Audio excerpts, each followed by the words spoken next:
While the second half of the season for the Skip Barber Racing School Championship is filled with small club circuit-sized tracks, tonight we are going to stop at one of the Grand Prix style circuits that are left in this half of the schedule.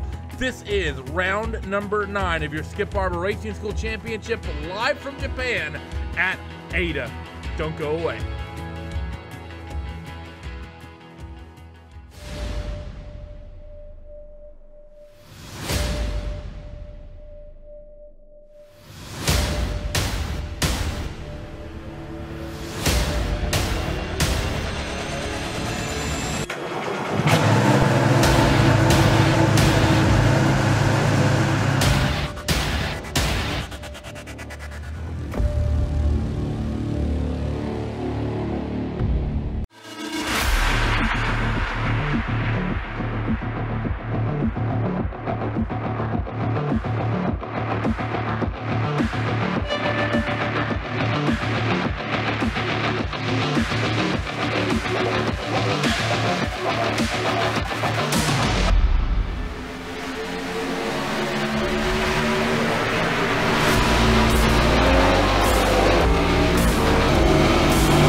In the mid-90s, this was the home for the Formula One Pacific Grand Prix. Here in remote Mimasaka, Japan, in Okayama Prefecture, we are at the Okayama International Circuit. Randy Chinnet, Alvin Yevez, Hugo Louis bring you all the action today. And Alvin, relatively new racetrack, built in the 90s, as we said. Got, some international fame, got on that Formula One schedule for a time, and then, well, it's sort of fallen down into, let's say, a bit of obscurity here outside of international events. Still holds some Super GT events as well as Japanese Superbikes, but outside of that, Okayama is really famous for being the way you build your rookie licenses up here on the roadside here on iRacing. And I'll say here in iRacing, this is one of the most iconic circuits, as you just pointed out, Randy. One of the tracks that pretty much everybody begins here, along with Mazda Raceway Laguna Seca, and other tracks here that we have in iRacing. Yeah, it is an iconic track for us. Yes, it's kind of lost a little bit of the, let's say, the mojo that it used to have in the 90s. A very famous track, but nowadays, it's gonna, I'll say, it's kind of taking a lower profile in terms of the races that it does. But for today, we got the Skip Barbers, and I'm pretty sure if the first race that we had here all the way in season 2 was an indication, I think this race is gonna be as fantastic. Definitely a very underrated circuit, in my opinion. One of the underrated circuits on the sim. Very slick surface, which is pretty much indicative of all the Japanese tracks. And you talk about that race we saw here last time, Alvin, and that was the race that we realized exactly how narrow the operating band is for these guys in these Skip Barber cars. The engine temperatures they have, a lot of slipstreaming can be happening here in these little cars, and we saw it last time out. Like you said, last time we came here, a lot of people popped motors on that final lap. People need to be just as careful here today. That's what really started the trend, and why we see people be so careful in the slipstream here week in, week out. Absolutely. And if there was a race that kind of defined how these races are gonna be raced pretty much for all the seasons, for all the coming seasons, was that race. That's when we discovered that this car really, while it's fun to drive, it really doesn't like that close quarters racing, and we saw it on that race, engines expiring all over the place, and we kind of saw that trend on other races on season 3, and we also saw that here on season 4 as well. So I think coming back to Okayama, I think drivers are perhaps going to be extra careful when trying to race that close. So we did have a look at your point situation here, and Okayama Lopez pretty much dominating here by 250 points. But coming into week 9, this is the point of the championship here, Alvin, where you're going to be trying to replace some of those bad results that you may have had. So we're in the drop week zone. For those who are unaware, 12-week season, your worst 4 performances get dropped. So now if you've had any bad results coming up into now, you need to replace those with good results the next 4 weeks. If you don't, pretty much kiss any hope of a championship goodbye. That'll be pretty much what we are going to see throughout the next 4 weeks, including this one. Those drivers that had bad weeks during the first 8, or perhaps some of the drivers that perhaps they haven't completed their 8 weeks yet, this could be, you know, one of the weeks that they can really define how they get to the championship. That said, you know, try for second place, Andrew Precario, to try to get to Okayama Lopez, he will have to erase a 240-point lead. And seeing the form that Okayama Lopez has had throughout this season, it's going to be hard. It's going to be hard indeed, but he's going to want to start this week out, put the right foot forward, and start reeling that gap in here tonight at Okayama. But that said, clock getting ready to tick down on qualifying. Let's take a look at your starting grid for week number 9 of your Skip Barber Racing School Championship, live from Okayama.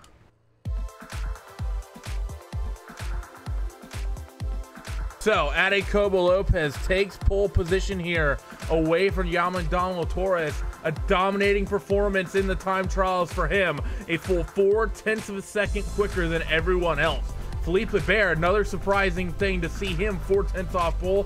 He will start 3rd, Justin Tipton 4th, and Adam Rylance will round out the top 5.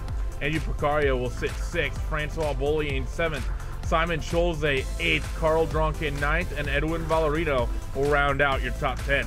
Tyler Hervias will start 11th, Christian Campanga 12th, Daniel Kevin Illis will start 13th, Gordon Ramsay 14th, Matthew Wool at 15th, Mike McCormick 16th, David Cobb 17th, and Jorge Atienza in that 18th position. 2.3 miles, 11 turns here around this Okayama circuit. As we said, slick asphalt, and for these little Formula 2000 Skip Barber machines, a lot of slipstreaming. Not typically a circuit that you'd identify with the draft, but in these slower cars, it's definitely well in effect, waiting for everyone to get themselves on the grid. And then we'll be racing here very shortly here on RaceSpotTV and iRacing Live in your Skip Barber Racing School Championship. Again, it really is sort of all eyes on Okayama Lopez, dominating performance in qualifying, 0.4 quicker than anyone else. Will that be enough to break the draft here today? Reds begin to build, lights go out, and we are green here at Okayama. It's a good start up and down the fields here as they go running off into the first corner for the first time. Yama Torres, one of the best qualifying results we see from him. He will cycle himself into the second spot. Oh, Felipe Bear will sit in 3rd through the 90-degree first right-hander here at turn 1, then into turn 2. Very unique sort of first sector here at Okayama. Not many tracks very much like it. 2 90-degree corners to kick it off, and the entire field having a single file as they work themselves through that tight chicane at Moss, and now into Atwood curve. Uphill right-hander coming on the long back straightaway. Now's the time I think we might see Okayama Lopez come under attack. He hasn't opened up a gap at all. He hasn't opened, and pretty much no changes in positions throughout the start of the race so far, although cars are starting to move left and right. Okayama Lopez defending the lead of the race from Jaume Dalmases and trying to keep it on the inside, coming here into the hairpin corner and now going into Revolver. So far, it seems like no changes in position so far. There's a change of position though, but it was all the way up at the back of the field. Pretty much everyone run as they started here as they exit Piper and begin to run down into Redmond here. This uphill hairpin, another interesting corner on this racetrack. Not a lot of corners like this on the surface as well, and I think that's one of the things, Alvin, that really makes this racetrack really unique, and why I actually enjoy it a lot. And you have a lot of things that a lot of other tracks don't, with just the way the corners are graded, and a lot of the corners, the way they're profiled as well. This final corner is a good example. It's almost flat out in a number of cars. You can almost just about keep your foot down, but you have to just balance that throttle pedal just perfectly through that final corner, and turn 1 and turn 2. Very similar as well. Not a lot of corners in the sort of profiling that you see at the end of the last sector and the beginning of the first sector here at Okayama. It certainly is, and that is one of the main characteristics of this track as they go here into turn number 2. This is another faster, but kind of deceiving as well, because you think that you can go full throttle, but you have to lift just a little bit, otherwise you will go really wide, and that is the last thing that you want, not going here into the Mosses and not going into Atwood Curve. And this turn here, Atwood Curve, is another really deceiving turn because it's camber on your favor, but you also have to be careful when you get back on the throttle. Up on the throttle they go, and up the hill at Atwood, down the long back straightaway on the run into the hairpin, and Torres and Barber need to be smart because Lopez has opened up a little bit of a margin here for the race lead, and if they race too hard, they might just give the race win to Lopez. Barber, though, he wants the second spot. Diving to the inside of Torres on the run to the hairpin, he'll get it done now as they go cycling into Revolver. What can Felipe Barber do now that he has himself slotted into the second spot? Through Piper they come. Was that maybe a bad qualifying effort on the part of Barber, or that 410 still in Adecobo Lopez's pocket now as they come back up into Redmond for the second time, and the Frenchman is going to be looking to try to close down on that gap. Excuse me, Felipe from Texas, that probably wasn't the best thing to say. Oh, you know, and for Felipe Barber, that was a bad qualifying for his standards. But you know what? We also have to consider that points are given during the race, not during qualifying. And Felipe Barber now running in P2. Let's see if he can close the gap to Adecobo Lopez. The gap right now, half a second. So gap half a second as they come down onto the front straightaway. Felipe is still allowing him to open up a gap, but the fight is going to be on for that third place as Torres almost coming under attack from Justin Tipton, but Tipton having to pull back into line here as they go running through that first corner, and now back into Williams. So through the tight, well, not necessarily tight, but awkward left-hander here at turn 2. Torres trying to hold on to that third spot. We're seeing a 2-car breakaway here, Alvin, as Barber, he got that position done from Torres going into hairpin last time through, and he's opened up a few tenths already, and while he hasn't closed in on Lopez, I think he's more or less just kept the gap pretty much even.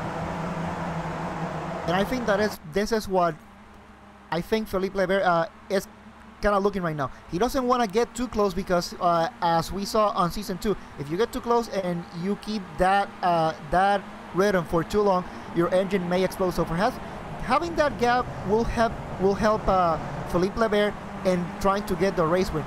And that could also be a little bit of tactics, trying to get Adecobo Lopez to relax just a little bit, thinking that perhaps because he has a decent margin, he can let the gas just a little bit, and that may be the opportunity Felipe Barber may be looking for. Getting up into the final sector they come. A very interesting, like you said, kind of awkward couple of corners here. That uphill left followed by this uphill right. A few different lines you can take through there with your top two. Continue to stretch a margin over the rest of the field. Looking back, another tight battle happening here, somewhere around the tail of the top 10. Simon Schultz, Edwin Valrino, Hervias, Capenga, and Carnilis. They're fighting really close, and then the very last pack on the track right now of Woollett, Ramsey, Cobb, McCormick, and Atenza very close, as well as the entire field coming down a long front straightaway here, and the see cars fanning out 2, 3, 4 wide. No overlap just yet between most of these guys, but people playing that draft game already, Alvin, just in a handful of opening laps here. We're already working lap 4, and people are fanning it out 3, 4 car widths wide down that front straightaway. And I also have to say, I've been really surprised that perhaps this is the first race that I've seen pretty much the whole pack separated by less than 10 seconds, and we're only on lap 4. So that shows you how competitive this Skip Barber series has been so far. And well, I said that, and Adecobo Lopez keeps opening the gap just a little bit more here and there, and they're going really out of the track limits to try to break the gap. So I think going to extreme measures, but hey, if it's allowed, why not? So Jacobo Lopez has opened the gap as the fight is on for third. Justin Tipton wants to try to get the same move that his teammate got done on Torres, but he's not going to be able to do it. He went to the outside at the hairpin, and that we know, Alvin, is the place that if you can make it stick, you have that inside line into Revolver, but not able to make that move, and Torres will hold on to that third spot. Felipe Bear, the only person to make that move up into that hairpin so far here on Mr. Torres. And Jacobo Lopez, we talked about how close he was, Alvin, to, excuse me, Felipe Bear, we talked about how close he was to Jacobo Lopez. That gap starting to stretch out. About 0.6 of a second last time through. I think it's going to be out to about 0.7 this time by. I think Lopez has been able to break the draft just enough, and that number 1 machine is dominating in such a fashion that we haven't seen quite a while from that number 1 machine this season. Normally, he gets a lot more harassed due to the slipstreaming that we see in these Formula 2000 cars, and indeed gaps out to a second. And I think this is the type of truck that really suits Jacobo Lopez. Yes, it's fast, but it's a lot more technical than what it is in terms of how fast you can go, and that is the type of truck that Jacobo Lopez definitely excels in. And that is what we are seeing today. Little by little, he's been able to open the gap. Now the gap is just a bit over 1 second, just enough to break the slipstream. Down on the back straightaway once again, and now if you're Felipe Bear, you have to start thinking, I'm not going to be able to reel in Jacobo Lopez. The draft is gone, and he's simply quicker. Now I have to think about the drivers behind me. Torres, he does have 2 teammates stacked up behind Torres in Tipton and Rylands, how will those 2 come into play as they all run down into the hairpin? And then behind those 2, you do have Andrew Picario, who sits second in the points, and Francois Bouliane. So 2nd through 6th here, Alvin, the second pack. We're used to seeing this sort of pack racing in this series. Very, very strong. We've come unaccustomed to get to seeing. Now inside of 10 laps to go. I'm interesting to see if we get any incidents from this little 6-car pack. And then pack number 2 forming up. That's Schutze, Dronke, Valerino, Hervayas, Capenga, Cabanillas. That's from about 9th through 13th. So about half dozen or so car packed are what we're seeing here tonight. It is pretty much, and you know, we are usually used to seeing maybe 3 up to 4 packs during a race. Up here today, we have pretty much 2 big groups. We have kind of like the leading group, but Jacobo Lopez is pretty much trying to break away with it, and then we have this gigantic second group from P8 all the way to P16, and that's a really interesting group that we have in there as well, because we usually see that secondary group. Usually the battles there are really fantastic because they know that pretty much, well, we cannot race for the win, might as well get as many points as we can. Seen this second pack be very, very aggressive at times over the last few seasons here in your Skip Barber Racing School Championship. And the fight's on now between Schulze and Dronke as they run through the uphill right-hander Atwood. I think that number 10 machine is going to look to have a move, and he gets a fantastic run off of Atwood. He reels in that number 17 of Schutze, and he's not even going to be able to get to use the slipstream. This might be able to bring in Valerino and Hervayas if they're smart and they use it, but if they didn't do so early on that straightaway, Schulze, he's going to lift off the throttle here, and he's going to give that position up to Dronke. So good awareness there from that number 17 machine, Alvin. And I think the number 9 and the 11, Hervayas and Valerino, those guys, I think being a little bit patient, not using that slipstream down the back straight, I think those 2 could have potentially made a move on Schulze down into the hairpin just based off the fact that that 17 did not get a good run down that back straightaway into the hairpin. And you never get so many chances to have the door wide open as both of them had, and they had the moment there. They could have taken it, and unfortunately they let that opportunity go by. Now trying to go into the leading group here, going from Felipe Bear all the way to Francois Bouliane, as Felipe Bear runs really wide to start just another lap here at the circuit, and Jacobo Lopez still trying to break a little bit free from the slipstream. He has been able to do a good job. The gap is still at 1 second. I think perhaps he has found a way that, okay, not to push it too hard, but also try to keep just enough pace to keep that leading group away from him. The gap fell in favor of Felipe Bear there that last time by, but it was under 1/10 of a second, so it's still tight margins here between your top 2, and Maybe LeBaire has something underneath that Skip Barber Formula 2000 car. Maybe he can make something happen and reel in that number 1 machine, but it's really hard to say. That Jacobo Lopez taking very flamboyant lines here. We've seen him down the front straightaway all the way against the pit wall. Oh, Randy, sorry to interrupt you. A big crash here coming into Revolver and Piper. Edwin Ballerino, he lost the car and unfortunately had contact with car number 11. A really big crash here in the secondary group. This is the number 9 of Edwin Ballerino. He started this. This is going into corner number 2. Revolver a little bit later on down the lap, but he made sort of the typical turn 2 mistake here, Alvin. He got the right rear tire kicked up on the dirt, trying to straight line the entry as much as he could. The back end pretty much just went around. I think he put that rear tire on the dirt just as he hit the brakes, and when that happened, it instantly locked up that right rear tire. Lower coefficient of friction, of course, on the grass, and when that happened, Hervias and Capanga really know where they could do. Well, Capanga is able to slip through, but Hervias know where that he could go, and that's unfortunately 2 cars, I think, potentially out of this one. 2 cars out of it, really unfortunate, and you know they were having a really nice battle, so that pretty much has kind of broken up that secondary group. Now, with that said, we still seeing some great racing here. Francois Boulian trying to battle Andrew Procario for P number 6. And speaking about Andrew Procario, that is one of the drivers that we said that he needed to have a good race because he needs to reel in that points lead from Jacobo Lopez, and I gotta say P6 is not helping him. Yeah, he needs to reel in, and we've seen this from Procario in the past, though. He needs to get a couple spots, but he's someone we've seen be in these sort of situations and cruise around in these sort of packs before, and I think he knows, Alvin, that where he is right now is sort of just good enough at the time being. It's not where he wants to be once that checkered flag flies, but he's in striking distance of Adam Rylands, of Tipton, Torres, and LeBaire. And as I say that, Torres and Tipton, they're going to go side by side into the hairpin. Look for Tipton to maybe be able to maintain speed around the outside. Does he have any overlap? No. So because of that, Torres will be able to take that inside line down into Revolver and then into Piper. So that number 5 machine of Tipton looking very aggressive, but Torres, he said, shame on me, I let LeBaire by the first time, but he's not going to let anyone by here on the 2nd or 3rd attempt. Torres still fighting very, very strong down into that braking zone at the end of the back straight. Definitely a great move there by Jaume Dalmases, getting P3 from Justin Tipton. Now, kind of interesting. Let's see if Jaume Dalmases is able to close the gap to Philippe LeBaire. I think he let Philippe LeBaire go through once, and that's so cool. But I think he is back for revenge.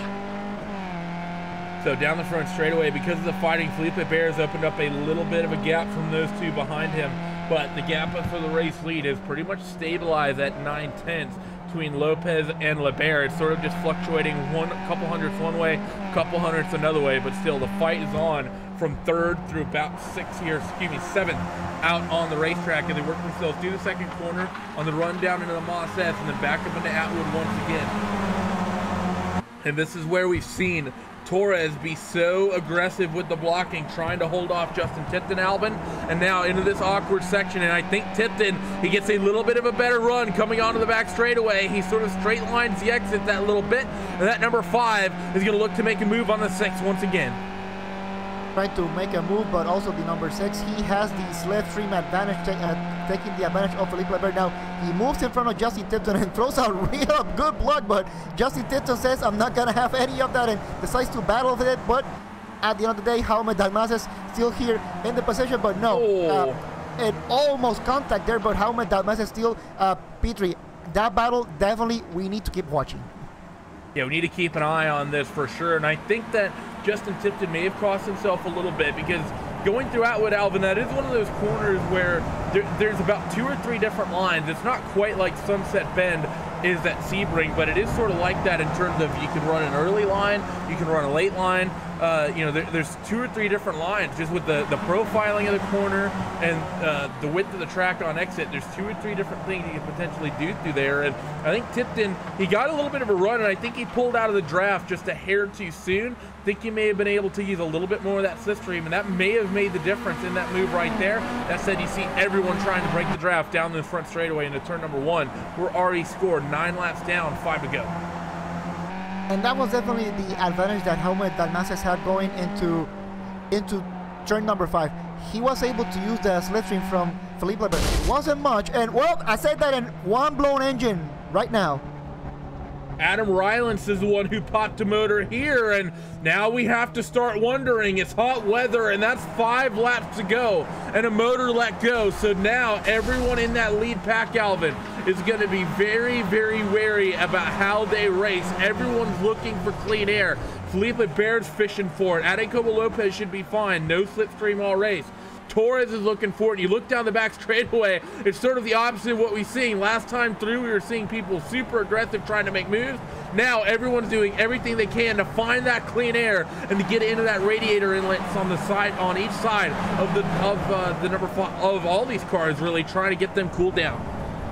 And that was pretty much a message sent, because if it was the last lap, you know what? You go for it. You try to do everything you can. But 5 laps to go, I think this is a big message for everybody here in the field, especially if you were battling for position. You need to save the car. You have to make sure that you got the car right with you until the last lap.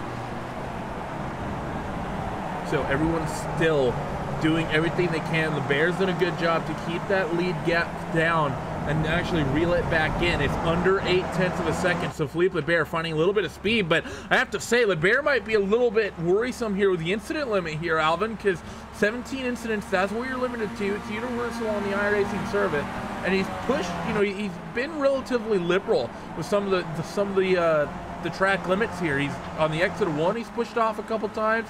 The exit of corner number 2, he's pushed off a couple times, and coming off that final corner in particular, we're seeing that number 2 machine push off all the way using, you know, a lot of that gravel runoff on driver's left. Has to be really careful here, because if he keeps that up, he might be knocking on that 15, 16, 17 incident number, which is a very, very nerve-wracking place to be, especially if you're going to be competitive and trying to fight with that Jacobo Lopez for the race win, as everyone again starts fishing for clean air down the back straight.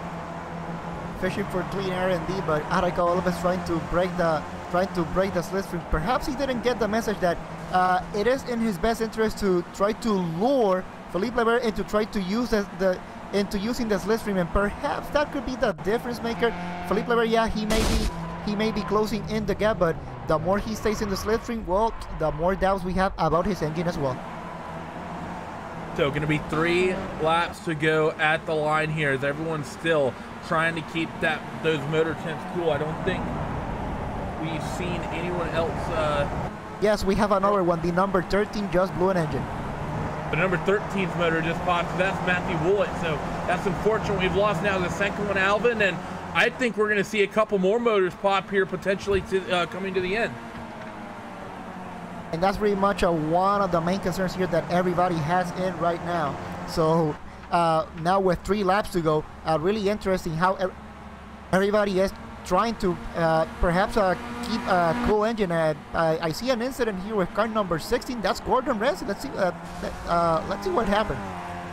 That number 16 machine, maybe a little bit of an issue with that 13 loss. Oh no, this is just a solo incident coming up through that final sector. He just put the left rear tire on the dirt here coming up, in the number 15 machine, he pops a motor here. So a lot of motors starting to fall here, Alvin, in the closing stages. We haven't seen a leader's motor pop just yet, but everyone's getting nervous, and you know, I think this might even just be people as well who haven't been pushing the slipstream that much whatsoever, but everyone should know that people and motors are dropping like flies right now, and you see everyone looking for clean air. You see between Torres and Tipton, they're both, it's actually sort of become a reverse mind game sort of thing, where normally people are trying to break the draft, Alvin. It's almost like you're trying to put that car behind you into your slipstream so they can run the risk of popping a motor. That said, Bullier looking very aggressive. He fights with Andrew Picario around the outside, the hairpin not able to do it. So that number 4 machine may be confident that he can make it to the end given his current engine temps.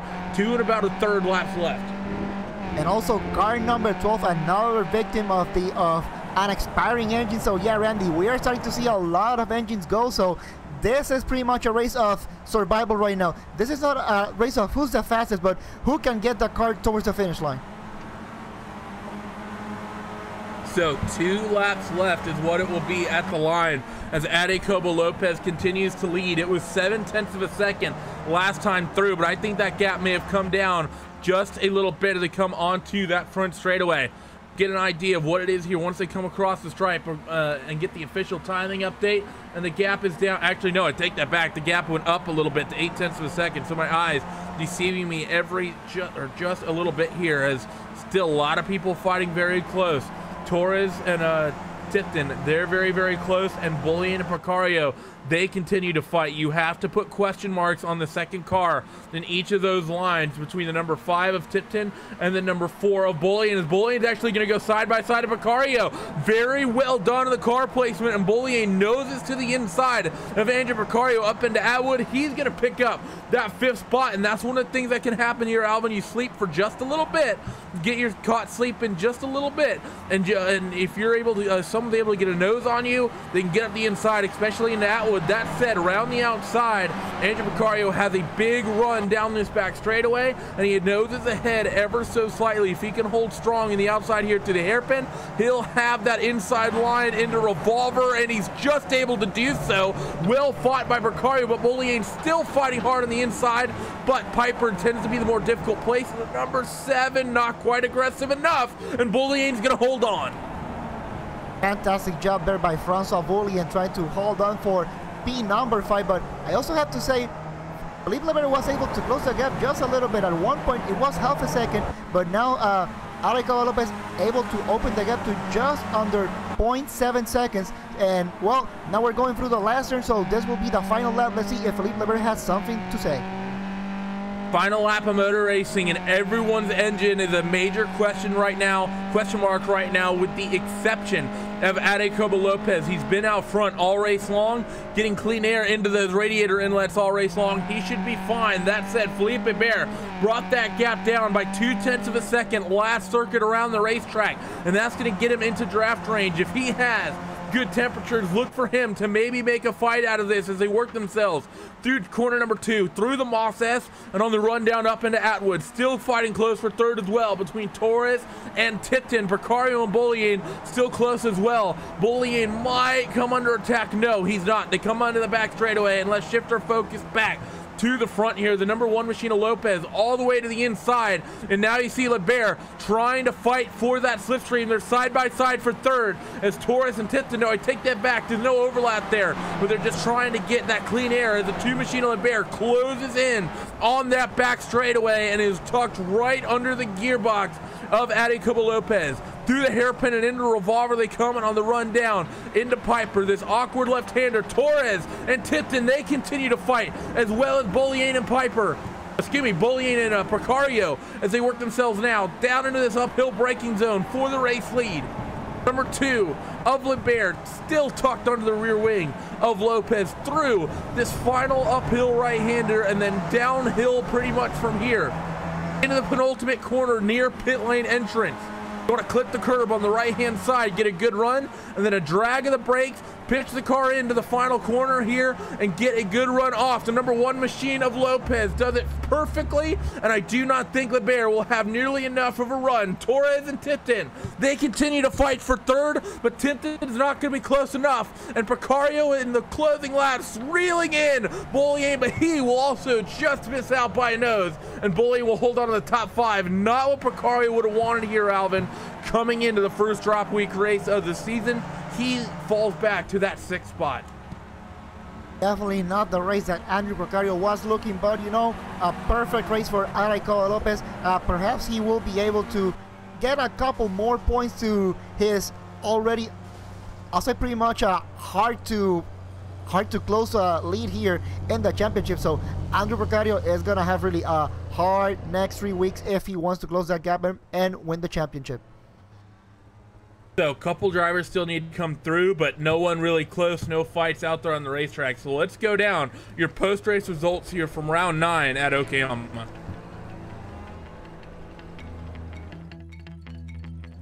Well done by Arecoba Lopez to take victory here today by 0.5 of a second. At one point, that gap was out to about 1.2 seconds, but Felipe Bear in 2nd did a good job to bring that gap down. Juan Dalmasas Torres finishes 3rd, Justin Tipton 4th, and Francois Bullion rounds out the top 5. Andrew Precario, unfortunate for him, 2nd in the point, will come home 6th. And Carl Dronke in 7th, Simon Scholze in 8th, Jorge Altinzia 9th and 10th is Tyler Hervias. Christian Capenga in 11th. Gordon Ramsay 12th. Daniel Cabanillas 13th. Mike McCormick 14th. Edwin Ballerino 15th. Matthew Woollett in 16th. 17th is David Cobb and Adam Rylands in that 18th spot. Thank you for joining us here on RaceSpotTV and iRacing Live. If you're not done watching iRacing coverage just yet, join us in a couple moments' time as the Operation Gratitude 200 by Yosemite Mountain Escapes kicks off here in a couple of moments' time here from Richmond International Speedway in your Raven Graphics and East Peak Contender Series. But from myself, Randy Chineth, from Hugo Louis Calmon, and from Alvin Nieves, thank you for tuning in. Be sure to tune in next week here in your Skip Barber Championship as these little cars will take on, for the first time, Snetterton. Until then, see you next time. Bye-bye.